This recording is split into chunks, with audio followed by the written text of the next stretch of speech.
దేశవ్యాప్తంగా polling ముగియడంతో survey సంస్థలు exit polls విడుదల చేశాయి. ఒక్కొక్కరు ఒక్కో విధంగా రానున్న ఫలితాలపై అంచనాలు వేశారు.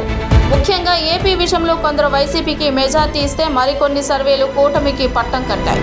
అయితే ఈ సర్వేలు ఎంతవరకు నిజమవుతాయి అనేది ఇప్పుడు అందరిలో మొదలవుతున్న ప్రశ్న.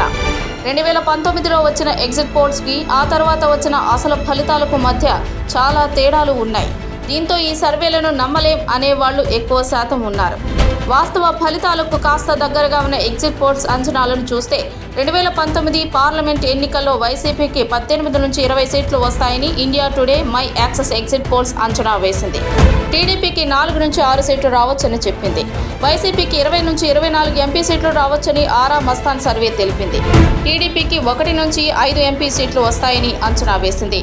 టైమ్స్ నౌ తన ఎగ్జిట్ పోల్స్లో వైసీపీకి 18 సీట్లు, టీడీపీకి 7 సీట్లు రావచ్చని అంచనా వేసింది. News 18 IPS OS exit polls ప్రకారం వైసీపీకి 13 నుంచి 14 లోక్సభ సీట్లు వస్తాయని, టీడీపీ 10 నుంచి 12 సీట్లు దక్కించుకుంటుందని చెప్పుకొచ్చింది. అయితే వాస్తవ ఫలితాలు ఎగ్జిట్ పోల్స్ అంచనాలను మించి వచ్చాయనేది ఫలితాలు వచ్చాక తేలిపోయింది.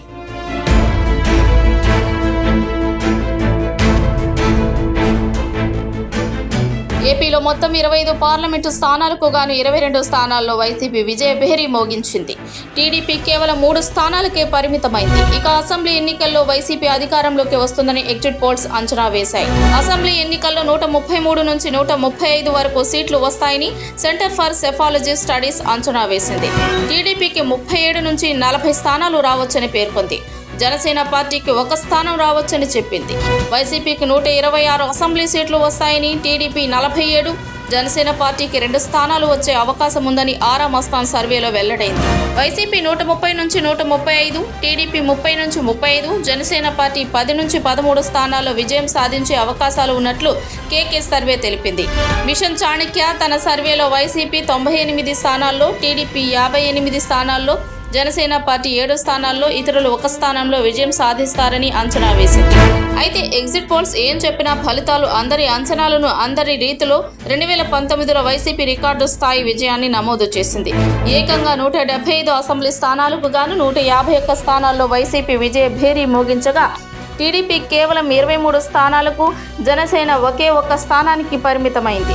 కాబట్టి కేవలం 3-4 సంస్థలు చేసిన ఎగ్జిట్ పోల్స్ మాత్రమే వాస్తవ ఫలితాలకు కాస్త దగ్గరగా కనిపించాయి తప్ప ఏ ఒక్కరూ ఓటరు నాడిని పూర్తి స్థాయిలో అంచనా వేయలేకపోయారని చెప్పొచ్చు. నిజానికి తుది ఫలితాలకు ఎవరి ఎగ్జిట్ పోల్స్ అంచనాలు కనీసం 90% దగ్గరగా ఉంటే ఆ సంస్థ చేసిన సర్వే ఖచ్చితం అని చెప్పవచ్చు. ఎవరు గెలుస్తారో, ఎవరు ప్రభుత్వాన్ని ఏర్పాటు చేస్తారో తెలియాలంటే జూన్ 4 వరకు ఆగాలి మరి.